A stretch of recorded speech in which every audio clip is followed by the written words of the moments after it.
Welcome back to the Team to Beat Miami Heat podcast. My name is Amir. Thank you for following this podcast on Spotify and Apple, and also thank you for subscribing to the YouTube channel. I'm on my path to 2,000 subscribers, so if you guys can subscribe, like, comment, and share this video, that would mean a lot to me. So, Pat Riley had his annual press conference today, and I made a video earlier today about Pat Riley talking about how he doesn't want to trade Jimmy Butler. But in this video, I want to talk about how Pat Riley had both good things and some interesting things that he said about Jimmy Butler in this press conference, along with Tyler Herro. So, when asked about Jimmy Butler's extension, I mentioned in the other video, Pat Riley said, "We haven't talked about it yet, really haven't thought about it, and we don't have to do it now. We could wait till next year, even though he is eligible for that extension on July 7th. So that was one thing that was interesting, is he's not saying we're going to guarantee and offer it to him immediately. We're going to take a wait and see approach, is what it seems like as of right now. That's what he's saying, which is interesting because when he was up for his extension a few years ago, they gave it to him immediately. But they are understanding now that he is older and he is injury prone and he has never played more than 64 games with the Miami Heat, which is unfortunate. And he did address that. He said that he talked to Jimmy's agent before last season, as that was an issue, is availability. And I've said this in other videos, the best ability is availability. And we know that the Miami Heat have been riddled with injuries across the board for the past 4 years, 5 years during this Jimmy Butler build. So we've dealt with injuries, but specifically with Jimmy Butler, Pat Riley was basically saying, "Hey, we need you guys to be available for this extension. Like, we're not going to extend you unless you can actually play and be on the court and be a max player and not load manage and always sit out." So that was interesting to see Pat Riley coming back to his senses, if you will, becoming a little more cutthroat, being transparent. It was just interesting to see that. I know they mentioned in the presser um, the 65 game minimum for players to obtain awards or be eligible for awards like the All-Star game or most important or most improved player, all that stuff, all NBA, deploy, all that stuff. And even Pat said 65 is not enough. That's bullshit. He basically was saying that gives people the ability to miss 17 games and think that's okay. He said that, that means people can wait till they're 100% when no one is ever 100% in the NBA. Like, if you have a major injury, he understands. Like, hey, you like strain your MCL like Jimmy did, you're going to need some time. You get a severe high ankle sprain like Tyler or Jimmy in the playoffs against the Knicks, even though he played because he had to gut it out because it was the playoff time. But there's injuries that need extended time, and then there's like load management, and there's players who miss a lot of games, not just Jimmy Butler, across the NBA, when they're 70, 80% and where they could have played, but they just simply didn't want to because that's just the culture of the NBA now. But anyway, so Pat Riley calls out Jimmy Butler basically saying, "Hey, like, show up and do your job and we'll give you a max extension." So I was okay with that. Like, I'm happy with that. He needs to show up. Again, Jimmy's missed too many games. And I always complain that, like, in the 90s, you could look up any player's career basically, and you'll see that they played multiple 82 game seasons in their career. I don't think Jimmy Butler's done it at all. And none of these NBA players in this era are doing that. And one example that I thought was funny, I'm going to bring up. So Grant Hill played for the Detroit Pistons, Orlando Magic, Phoenix Suns. So Grant Hill, amazing career, rookie of the year, all-star his rookie year, all-star his first 4 years. Great player, like a LeBron light type of player, averaging 21 points, 10 rebounds, 7 assists, a steal.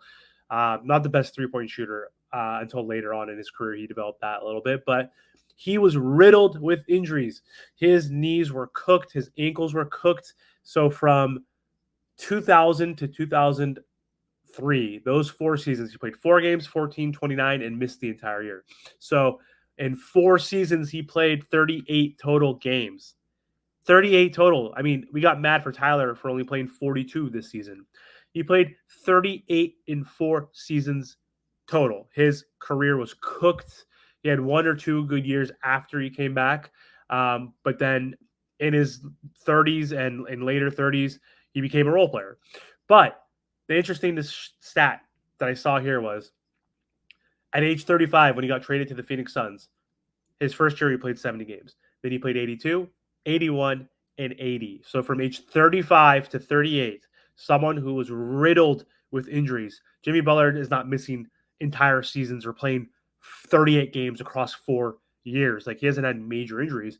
Grant Hill did, yet was still able to stay on the court and play 70, 82, 81, 80 at 35 and 38. Jimmy's 34 technically. He's not even 35 yet. So things need to change. He needs to stay on the floor. He needs to be healthy. He needs to evaluate his training and how he approaches the season, according to Pat Riley, and I agree. Another thing that was funny in this presser that Pat Riley mentioned too was Jimmy Butler was commenting that if he was playing and healthy, that he would have sent the Celtics and the Knicks at home. And basically, Pat Riley's like, I don't know if he was trolling or not, but like for someone who wasn't on the floor, who wasn't playing, like I would just shut my mouth. So he's basically saying, hey, stop clowning.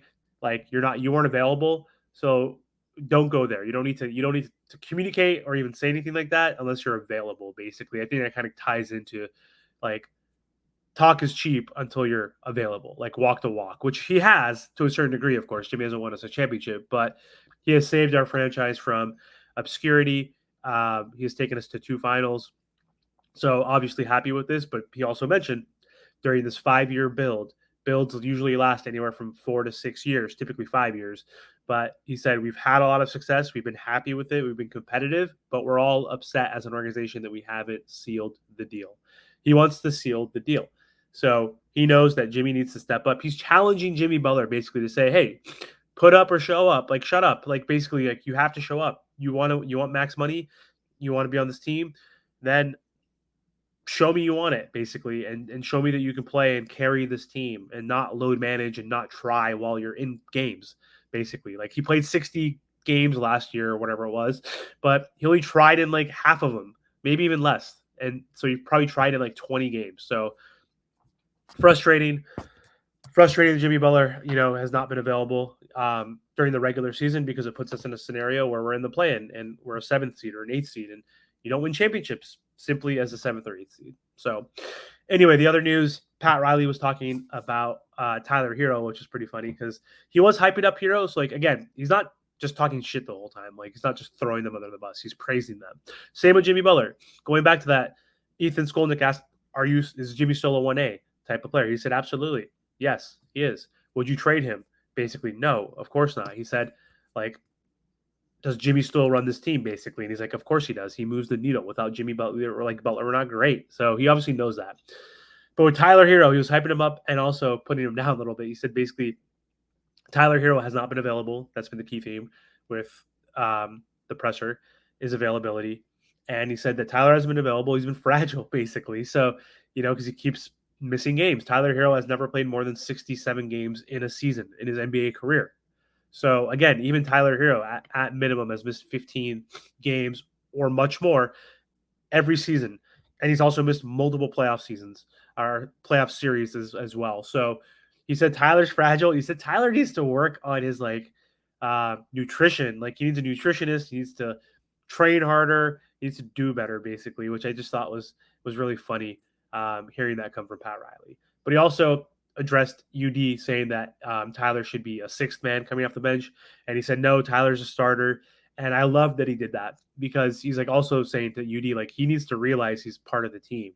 Like, hey, you need to hype up our assets so that we can trade Tyler Herro because he's a starter. We want him to be known as a starter, recognized as a starter, not as a bench player, because we want to value him, not devalue him. So that was pretty funny too, seeing Pat Riley say, UD, come on, bro. You got to hype him up. He's a starter. And I think that's just what Pat typically does is every offseason he tries to hype up Tyler Herro, saying, we're not shopping him. We're not trying to trade him. If we ever were, it's going to be for top 75 player, yada, yada, yada. He said he's part of the future. He's up and coming, one of those talented players on our team. So he does this every offseason. So was I surprised what Pat said during this offseason presser? No. But was I happy to see that the Godfather seems to be back and he's tired of putting up with this crap of allowing players to miss multiple games? Again, not just Jimmy, but how soft the NBA is and how soft some players can be. I love it. I think it's great. I think it's good.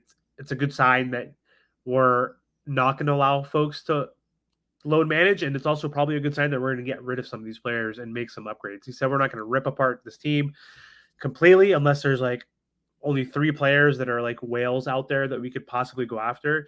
Not sure who those are, if Donovan Mitchell falls into that category for him, but he said we're not going to rip apart this team, meaning I don't think we're going to trade all the kids, Tyler, Duncan, whoever, like for a star, unless it's like one of those top 3 guys that we want that moves the needle completely. Even referenced the big 3 the first year when they, signed those 3. They had no money to sign anybody that first year. Made it to the finals, lost to the Mavs because they weren't deep enough until the next year where they signed Birdman and got Ray Allen and had a few other players added to the team for depth. So we're not going to run it back. There's no way. He's going to have to make some upgrades and retool, essentially. So anyway, that's all I have for today's video. Thank you guys so much for watching, and don't forget to subscribe.